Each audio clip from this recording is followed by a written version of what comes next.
And so we have three great papers today. We're starting off with the first paper, Directed Epistemic Network Analysis. I'll go through the names in a moment. The second paper is how team membership change manifested in collective interactions using epistemic network analysis to explore the challenge of contemporary team composition. And the last paper is, does social presence play a role in learners' positions in the MOOC learner network, a machine learning approach to analyze social presence in discussion forums? And the format, as you might know, but I'll just repeat since you know that's why I'm the chair, is that each paper has 10 minutes. Timekeeping is strict. And then at the end of those 10 minutes, there's a discussion period. And I think that's depending on the types of questions we have, so they can focus on the first paper, or the second paper, or the third paper, or a general question for all three papers, if you find the red thread between them. So it's this new exciting feature in Zoom with the doorbell ringing. It's like a new feature today, I think. So it's like the third meeting today that I've had with the doorbell ringing. But okay, so I think we'll just let in the last person, and then we're ready to go. So the first paper up today, let's see, let me just get my notes since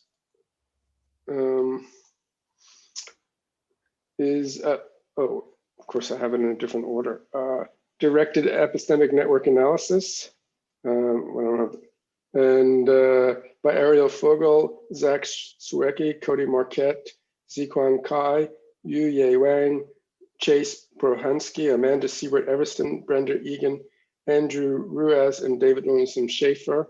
And they're from the universities of Madison and Monash. The double M's, I call it. Seems to be sort of a theme for this conference. So take it away, Ariel. Sounds good. Thank you very much. All right. So, hi, I'm Ariel Fogel, and I'll be presenting on directed epistemic network analysis. Many QE researchers study complex collaborative thinking, or CCT, often conceptualized as the process by which members of a group develop shared understanding. One example of CCT can be seen through military operations. We examined two military teams that participated in training scenarios simulating working on warships. During the simulation, the teams used radar to detect aircraft in the vicinity and decide whether they were friendly or hostile and whether they should be engaged in combat. In this context, these aircrafts are called tracks. Each team consisted of 6 individuals in which each member played a specific role in identifying and responding to the tracks.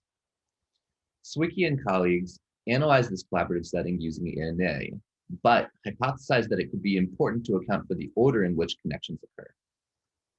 To account for order, we developed directed epistemic network analysis, or DENA. In this study, we sought to address the following questions. What differences does ENA show between two units of analysis that are qualitatively different? And what differences does DENA show between two units of analysis that are qualitatively different? To address the first question, we analyzed the data for two commanders, or TAUs, on different teams. When we look at the ENA networks for the commander that they performed in the same scenario, we see that both commanders made strong connections between seeking information and track behavior.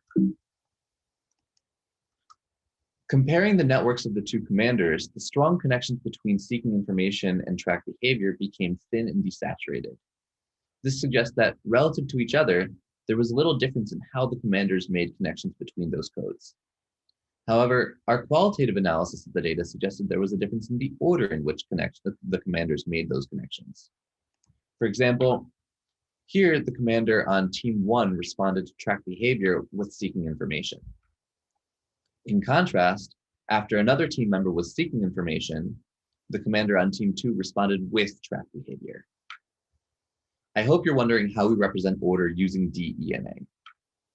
Like ENA, we identify the lines associated with each individual and move a window over those lines to identify the connections between the codes in the last line of the window and the codes in the prior lines. In ENA, those connections are represented by a symmetric adjacency matrix.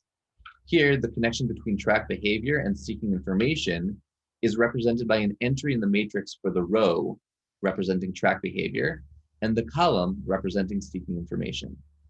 Since the element represents a co-occurrence, the connection is also represented as an entry in the lower triangle of the matrix. When we account for the order of connections in D, E, and A, we represent the connections using an asymmetric adjacency matrix. The matrix rows represent the common ground, while the columns represent the response. As you might expect, each entry in the D, E, and A adjacency matrices represent a directed connection. For example, this entry represents seeking information in response to track behavior, and this one represents seeking information in response to seeking information. Unlike the symmetric adjacency matrices used in E and A, there is no entry in the column for track behavior, as the unit did not respond with track behavior. For each unit, we use two asymmetric adjacency matrices to plot two sets of points in the D, E, and A representation, one summarizing the ground network and another one summarizing the response network. The algorithm performs a dimensional reduction of either the ground or response network. This process, which involves the same mathematics used in E and A, results in a pair of D, E, and A scores for each unit of analysis in the metric space, a ground score and a response score.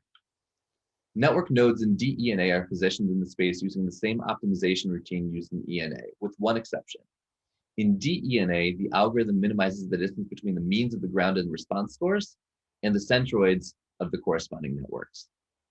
Like E and A, the D, E, and A metric space can be interpreted based off of the locations of the nodes.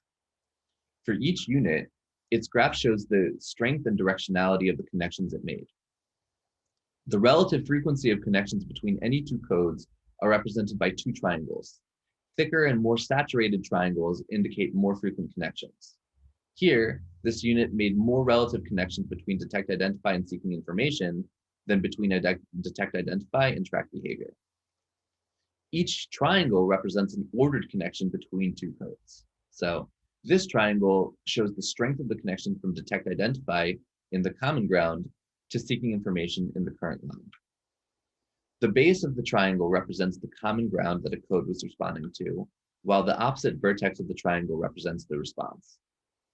The location of the tapered point where the two triangles meet indicates the relative proportion of responses of one code to the other. For example, this unit responded more with seeking information in response to detect, identify than the reverse. Node size is proportional to the number of occurrences of that code as a response in the data. Thus, this unit responded more with seeking information than with defensive orders.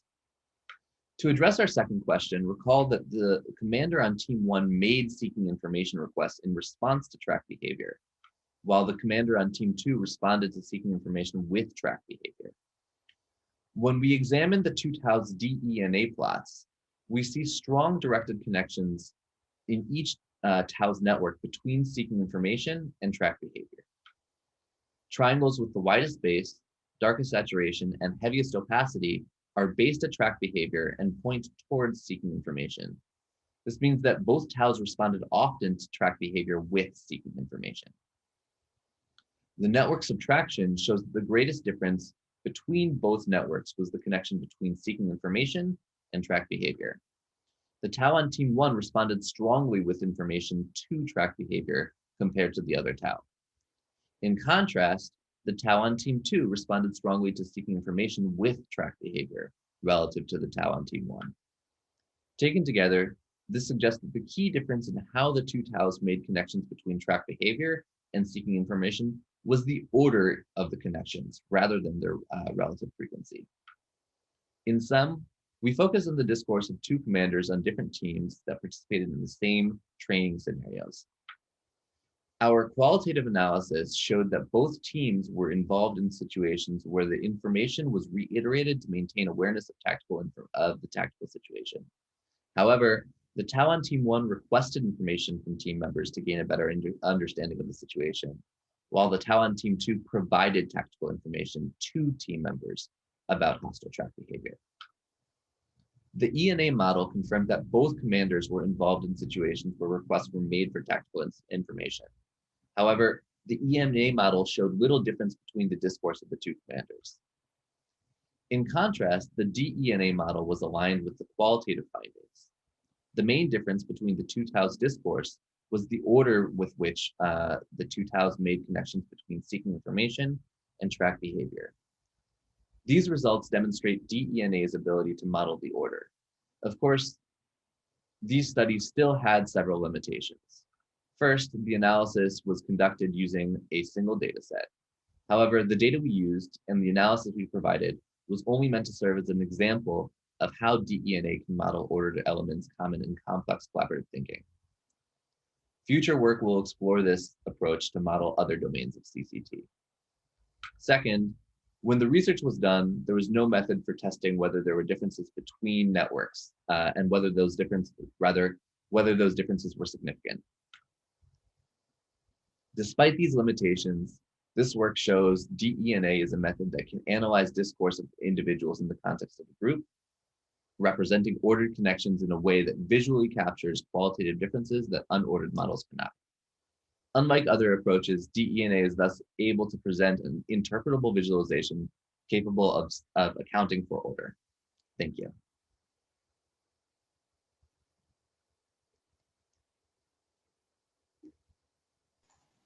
Good job. Do we continue with the next one? That's the plan, right? Yep, let me just share my screen. If you have any questions, write them down.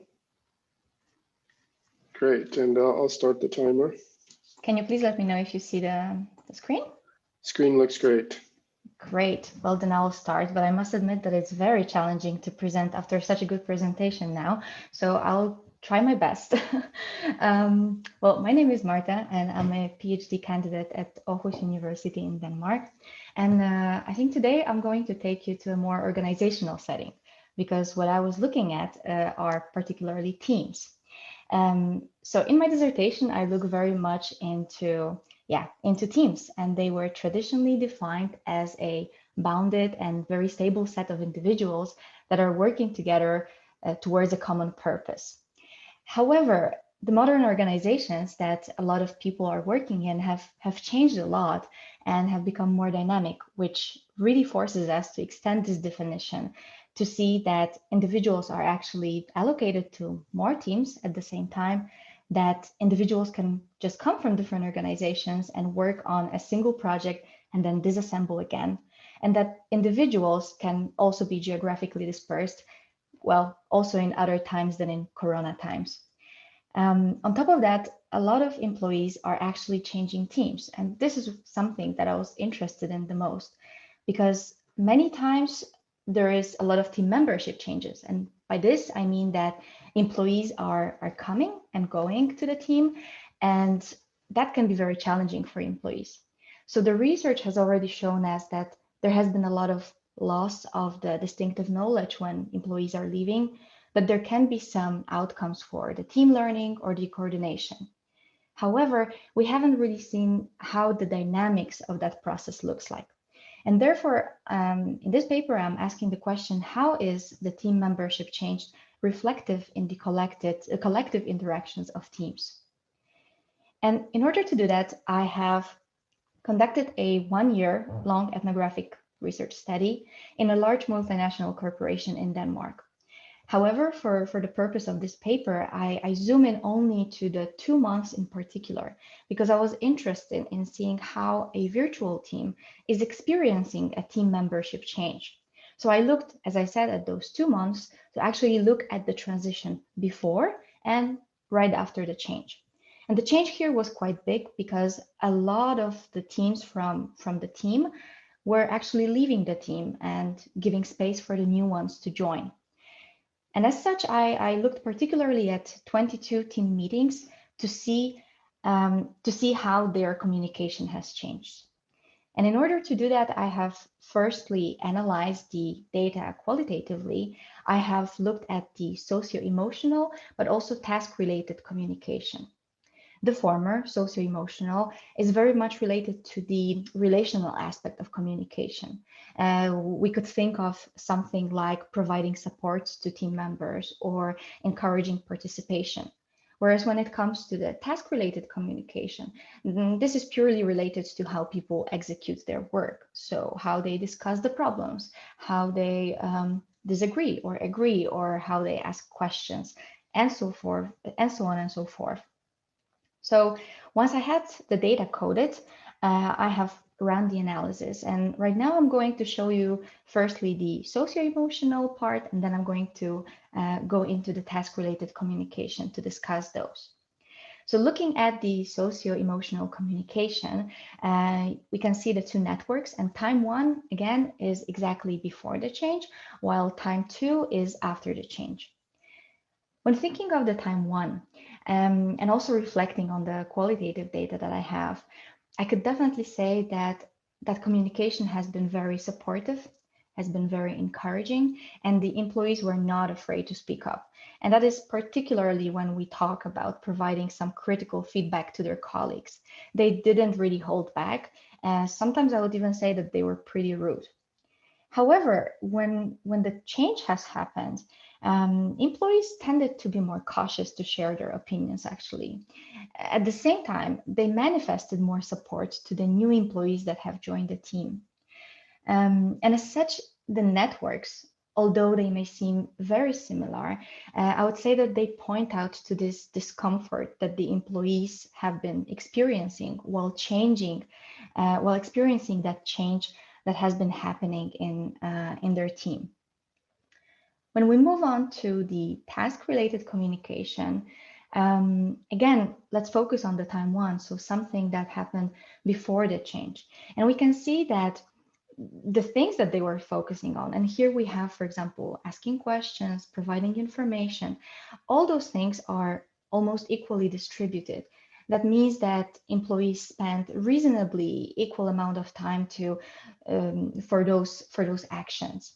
So when the change has happened, I could definitely see, and maybe that is not that much reflected in the network. I'm not sure, but I could definitely see in the qualitative part that the complexity has increased because a lot of people didn't know many things. So they started asking a lot of questions. That has also provided more and more explanations. But that has also given a lot of caution to how they agree on things or how they disagree or on how they elaborate things. Again, a lot of uncertainty. And I must admit that in the beginning, I was quite surprised not to see this huge change of what is happening, because seeing so much in the literature about how challenging this can be for employees, I was a little bit, surprised. But at the same time, I also know that the teams that I've been following for such a long time, that they were already very good at coordinating things with each other, that they had very good atmosphere. So it is one explanation could be that it is possible that that good atmosphere and everything that was very good about their relations before the change has been somewhat pushed together to the new team as well. It could be also that, that I could look at I could look at more meetings just to see whether something has changed over time. But all in all, I think that those findings, they definitely give some implications in terms of how those team membership changes are influencing team communication. And no matter what, we could see that the communication, both the relational aspect of it, but also the pure task-related aspect, has become more complex.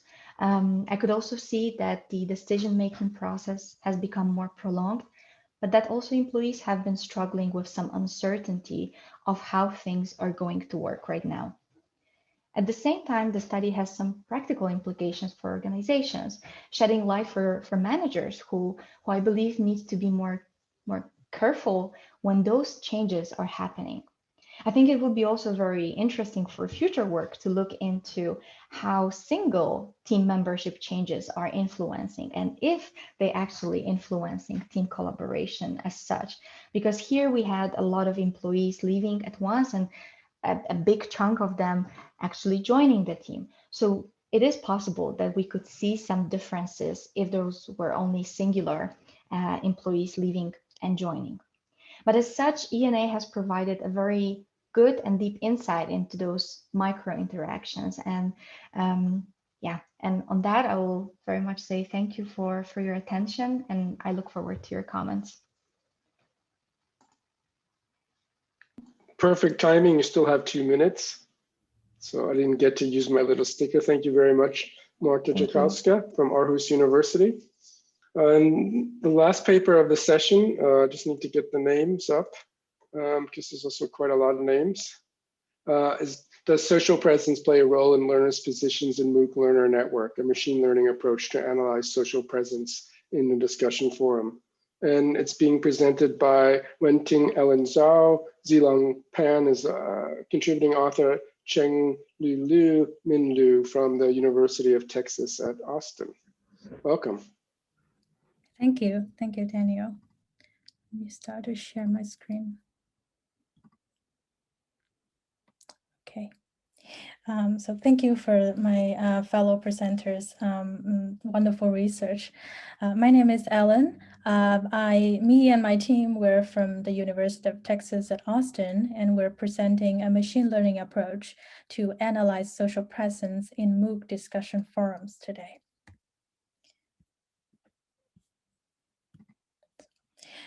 So a little bit of background, MOOCs have been very popular for the past decade. They feature massive enrollment, unlimited access, and flexibility. However, popularity also comes with a lot of challenges. And among these challenges, low learner engagement is the most prominent one. So the previous research have found a number of reasons that may result in low learner engagement, such as lack of motivation, language barriers, technical challenges, and social emotional factors. And social presence is one of those social emotional factors that has been gaining a lot of attention in the research community over the past few years. Social presence is defined as learners' ability to project themselves socially and emotionally in a community inquiry. It provides support for the cognitive and affective objectives of learning. So the role of social presence in online learning is that it has the potential to promote learners' satisfaction, perceived learning, and academic performance. But there are also gaps in the literature. So the majority of the existing studies are limited in a bounded learning context. For example, an undergraduate level or graduate level course within a learning management system instead of MOOCs. And secondly, the existing study did not address the association between the learner's social presence and their position within the learner community. The majority of the existing studies are more focused on the relationship between social presence and more distal learning outcomes, which are their knowledge gain, their satisfaction. But here in this study, we want to focus on the more proximal learning, the more proximal outcomes, which is their position within a learner community. So our research context is a MOOC that's designed for working professionals in the field of journalism. It has 4 modules and has an enrollment for over 6,000 students across the globe.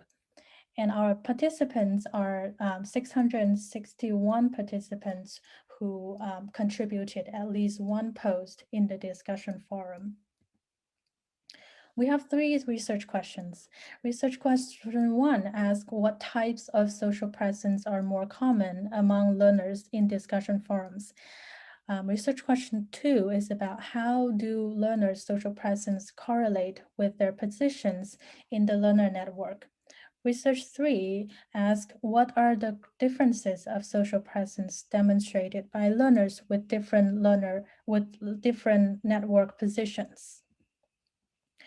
So to answer research question 1, to review the distribution of social presence across the modules, we built a test classifier based on the latest machine learning NLP model. And this model is based on a well-established theoretical model of social presence. We use this text classifier to capture different categories of social presence in the posts. Here I want to say a little bit more about the model building process. There are 3 steps involved in this process. In step 1, we randomly extracted 1,000 forum posts and manually coded them into different categories of social presence. For example, asking questions, making agreement, disagreement, providing advice, sharing resources, self-disclosure, or expressing emotions, so on and so forth. And in step 2, we experimented 7 types of supervised machine learning algorithms to build our model. In step 3, we compare the 7 types of machine learning models, and we found that the model built based on BERT, which stands for bidirectional encoder representations of transformers. This model yielded the best performance over other models, achieving an accuracy of 0.85. Therefore, we chose this model to analyze the rest of the unlabeled data. To answer research question 2, which is about the relationship between learners' social presence and their network centrality, we use 3 types of SNA parameters to capture learners' network centrality: in degree, closeness centrality, and betweenness centrality. And then we conducted correlation analysis to investigate the relationship between social presence and learners' network centrality.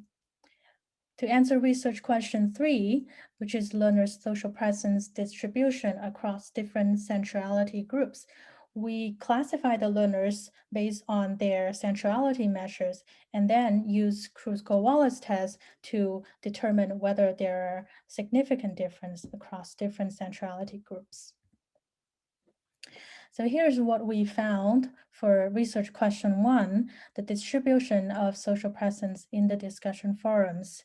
We found that 3 types of social presence dominate the discussion forum: negative emotions, expressing gratitude, personal opinion, and reflection. So I want to say a little bit more about these 3. So the negative emotion mostly occur when the learners are required to learn some new technical tools, for example, data visualization tools.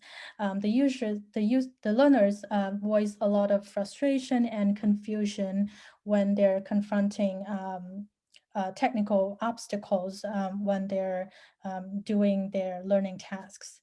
And expressing gratitude happens mostly when they thank others for commenting on their own posts. And personal opinion and reflection is about learners explaining their strategies and reflecting on their methods of how they went about their learning tasks. And research question 2, the correlation between social presence and the position of learners in their network. We found that these 4 types of social presence has the strongest correlation with their centrality measures. Complimenting others, personal reflection, opinion, asking questions, and positive emotions, which means when learners exhibit these 4 types of social presence, they're more likely to achieve more central position within a network. Here, I also want to highlight 2 interesting contrasts. So between agreement and disagreement, we found that when learners voice out their disagreements, they're more likely to have a more central position in the network. And between negative emotion and positive emotion, we found that when learners voice out positive emotions, they're more likely to attract more traffic in the discussion forum.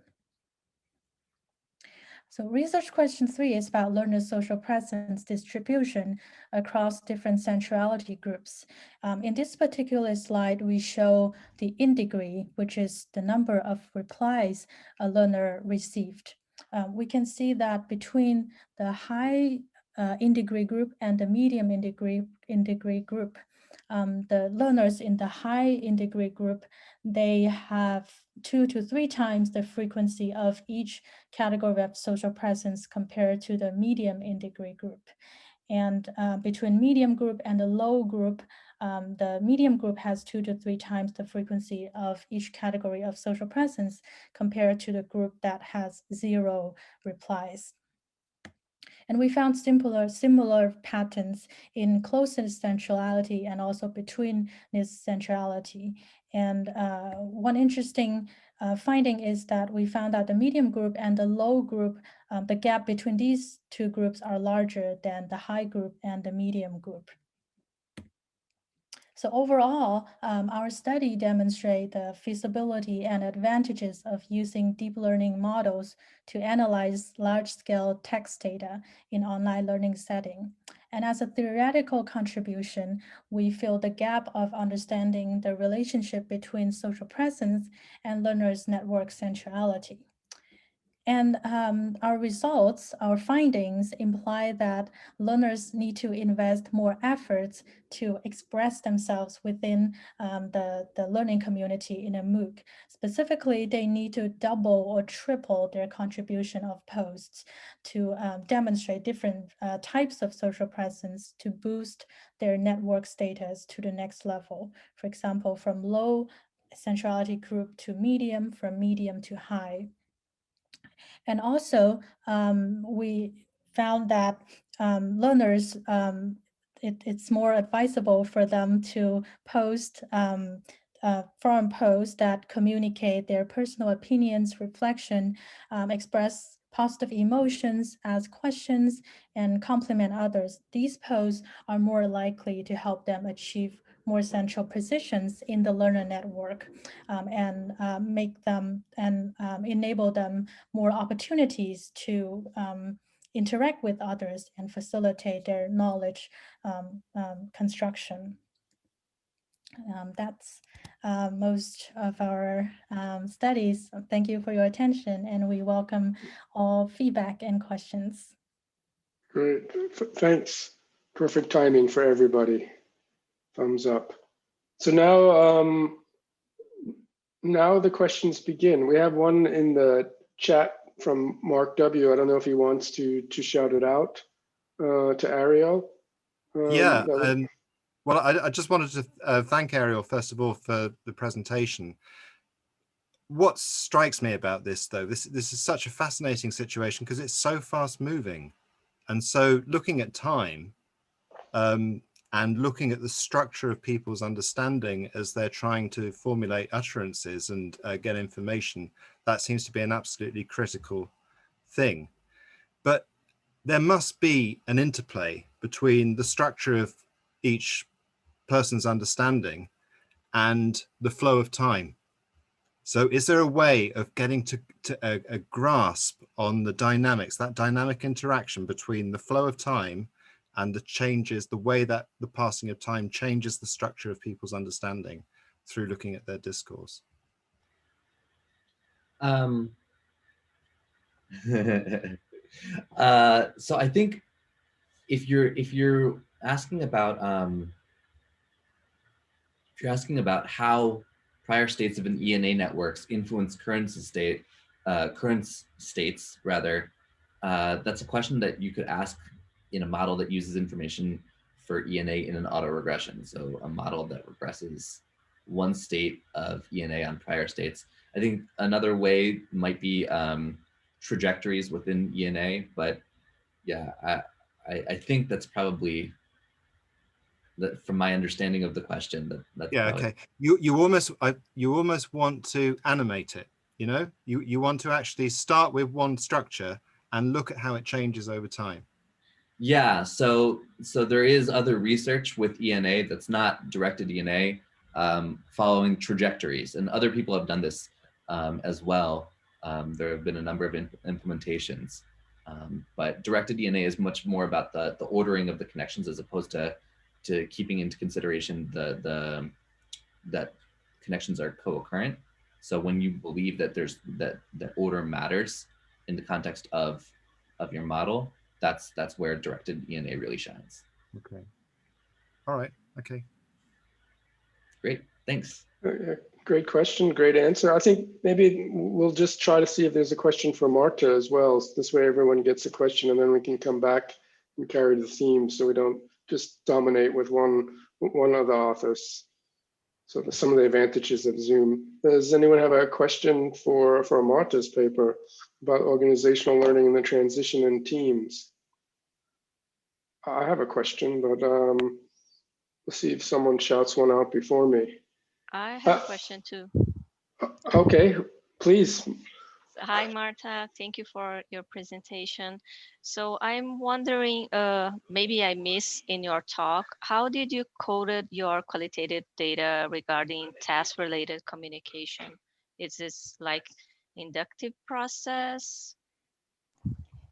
If I can answer now, yeah, I probably didn't say that, but it was a deductive coding scheme that has been already developed before. So I used it, and they're actually there's a lot of coding schemes on the team interactions and generally on interactions. And I've actually tried with one before, but then it turned out not to be, well, it turned to be very broad and it didn't really show me what I was looking at. So then I went into that one. Actually, when you look in the proceedings, there is a reference to the coding scheme, so you'll be able to reuse it should you be interested. Does that answer your question? Yes, thank you. I was just seeing that there are some similarities with some codes for the social aspect of the committed inquiry. So I was like curious about that part. Thank you, Marta. Yeah. Great. How about a question for Ellen and her team? Any questions for that? Yeah, I have one. Ellen, thanks so much for sharing your research. It's really, really interesting, and I really like the work a lot. I'm doing similar work on elements of teaching presence in student interactions. And so what's interesting, so anyway, I'm interested in that there's so much overlap between teaching presence stuff and social presence stuff. And I was wondering kind of if you consider that and how you resolve the differences. Thank you so much for your question, Gerald. So in our work, we mainly focus on social presence because, you know, I know that in the community of inquiry framework, there's also teaching presence and cognitive presence. The reason why we focus on social presence is because we don't have a lot of teaching presence within the MOOC context, because we only have one instructor and over 6,000 learners. So here the teaching presence is minimum. But I do think there's a lot of opportunities to use the model to analyze the teaching presence data as well. And I do see a lot of overlap between social presence and teaching presence, and also with cognitive presence. So I do think in the future we can like leverage the deep learning framework, this methodology to analyze like other kind of online presence within the online teaching and learning context. Great, thanks so much. I think now we can just open it up to anybody who has a question for any of the presenters. That would be great. I feel like we got at least everyone got a question, so now hopefully we can get some more questions. So anybody out there have another question? Or do I need to dig into my question list here? Okay, I have a question for Marta. I was kind of curious about, in the paper I think I'll start. I wanted to know if the manager stayed the same between the transition points. Yeah, the managers stay the same.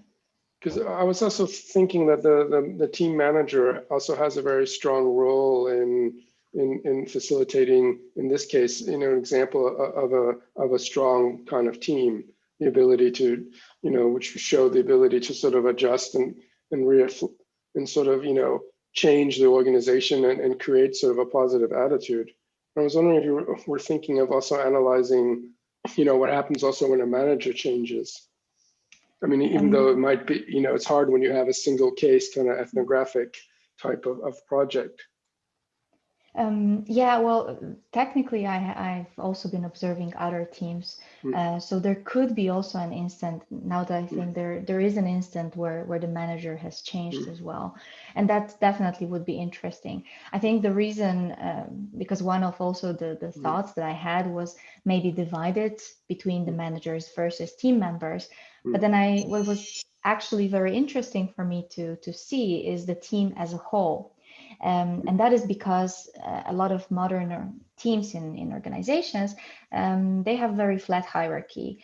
So it's a lot of those self-managing teams where the manager is not really being the one with the biggest power, or it's not the one who knows the best and maybe delegates some tasks to his employees. It's more or less that each employee is taking this self-leadership role. And that is why I thought of them as equals rather than distinguished. But I also see your point of, that could be definitely very interesting in seeing how that changes the team. Because, I mean, the weird thing about like the Zoom pandemic is my wife works in a very tight, in a corporate environment, very much like the one that you described. And she's the team manager. And even though that's flat, it's the way that the manager sort of enables the people to take the roles that I think is interesting, as a side case. So I think it would be sort of interesting for the future work to also look at that, because I think, of course, team dynamics can change very much if there's communication breakdown or a bad manager or a negative employee, for sure. Having played the negative employee myself quite a lot. But okay, great. Thank you. Thanks. Very nice work. David has a question. Well, Perfect. yeah, it's sort of a meta question, actually. But I know that the paper presenters didn't necessarily choose the other people who were going to be in the session with them. But to some extent, these are either papers about developing methodologies or papers about using methodologies in particular contexts. I'm wondering if the presenters might just reflect for a moment about whether or not they see the other papers as being able to shed light on the work that they're doing, or what they see as the commonalities or differences.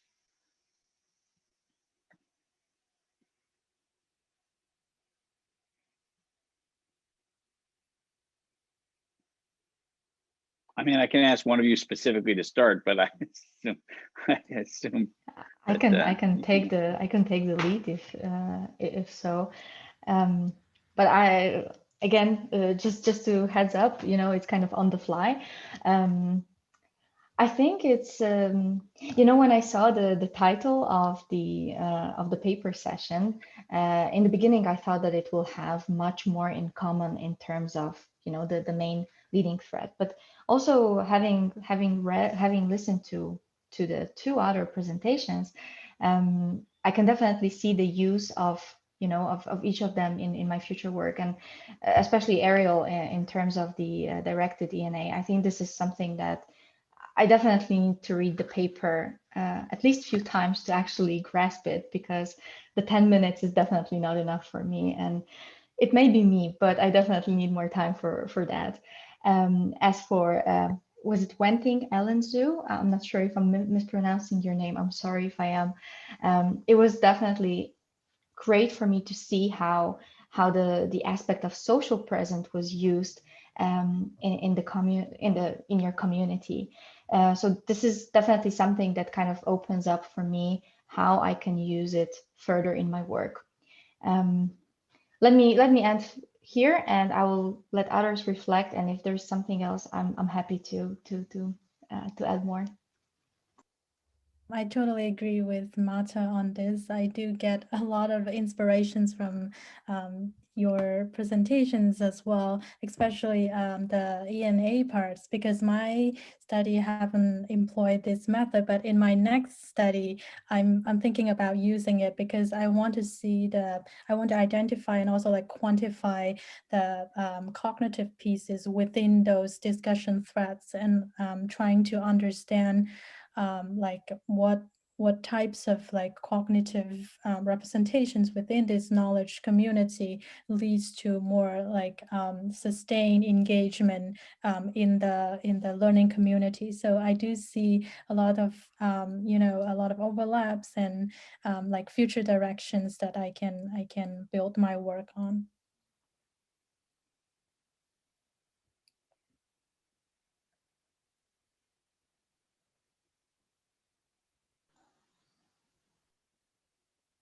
I appear to be last. I definitely found the different employments of methodologies. I mean, presenting new methodology is definitely challenging. And yeah, so seeing the deep learning approach as well as Marta's implementation felt very inspiring, and they all kind of bring in different components of social dynamics that I hadn't necessarily considered. So I really appreciated that. So yeah. I think one of the interesting things, having had to read all three papers, I'm in a little bit of a, luxurious spot compared to people that haven't had the time, is sort of that you're also dealing sort of with group dynamics and collaboration, and I think that's sort of something that's also pretty hard to analyze, regardless of which methods or tools you're using. And I think the three papers also provide sort of, good insights to how you might be able to do that, whether it's face-to-face sort of, sort of demanding kind of, decisions in terms of the Navy commanders in a simulation, or online students, or, the dynamics of organization that's, under change, like so many organizations. And I think this sort of like a nice contrast, because a lot of the, sometimes a lot of the other papers, in the conference are more focused on sort of individuals, or, like single case ethnographic studies, which I think are also sort of the flip side, which also makes the community pretty interesting. So I wanted to sort of ask about that. I mean, most of you sort of focused on sort of dialogue and text, but I mean, there's Marta, you collected other data as well. And certainly there's, some other type of clickstream data in terms of the interaction of students, in the MOOC. And certainly we know from distributed cognition, there's a lot more happening on the bridge of a Navy ship. Besides, the communication between the different offices in terms of the environmental factors. I wonder if you have any reflections on that. I think there was sort of a question in there. Maybe I can direct it more to Marta, because you're clear in your paper that you state that you collected the video and the chat dialogues as well. Did you analyze those, or what's the plan? What do you think is potential plan for using that in future research?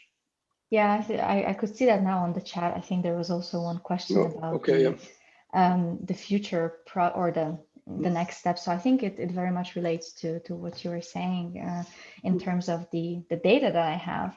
And that is definitely something to consider. And that is something also I'm working on in other papers. Some of the papers are purely with QE.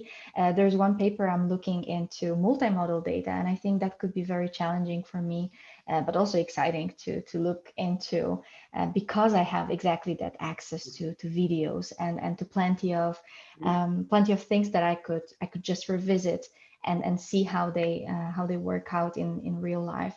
So there's definitely some potential on how to advance that to the next level. I was also thinking in terms of the possibilities of for example, automated coding. That is something I've always been very interested in. And that's something that has also been a challenge for me, because a lot of my coding has been very abstract. The things that I'm interested in, for example, even social presence, when we're thinking of the other presentation, I think this is such an abstract concept to think of. And of course, we can divide it into smaller chunks of things that we can think of, but it's still so difficult for any machine to kind of pinpoint that this is exactly the phenomenon that we're looking at. And that is something that I wish I could dwell deeper into. And I really want that one day we're going to get that tool that can actually get that point. So I'm here looking at you, David, please. Well, I think that kind of speaks to David's question, though, right? Which is, how do we close the interpretive loop, broadly speaking? And that's one of the challenges, and hopefully one of the things that is really cool about using tools like Encoder, where it still allows us to automate some of it, but we are acting as, you know, mediators and performing a grounded analysis and able to actually use our own judgment as a research instrument tool in order to actually make these assertions about what phenomena are actually happening. And I think that the interesting thing for me that I'm kind of curious about is how that might extend to more complex modalities like video, for coding of video, and how we can do like automated gesture recognition or semi-automated like active machine learning processes in order to recognize codes.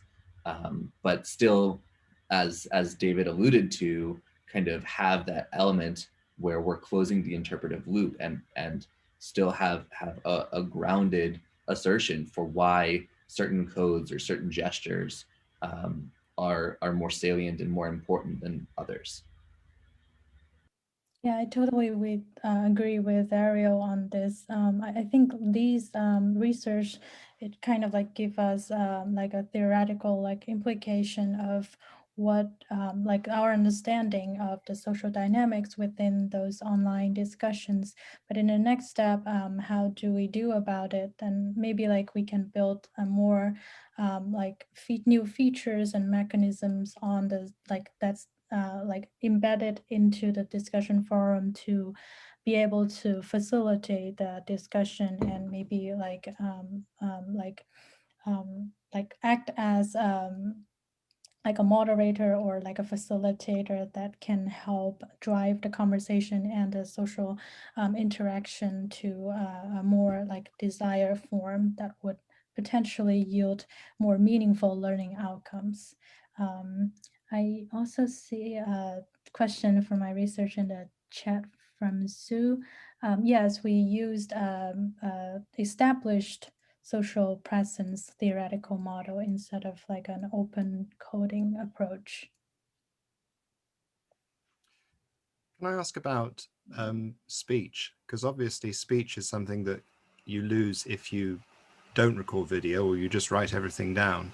But the sound of speech, the intonation, and there is work on prosody, which looks at the way emotion is conveyed in the sounds that we make, and that's very complex because it sort of touches on the way that people communicate with things like music, which doesn't even have any reference.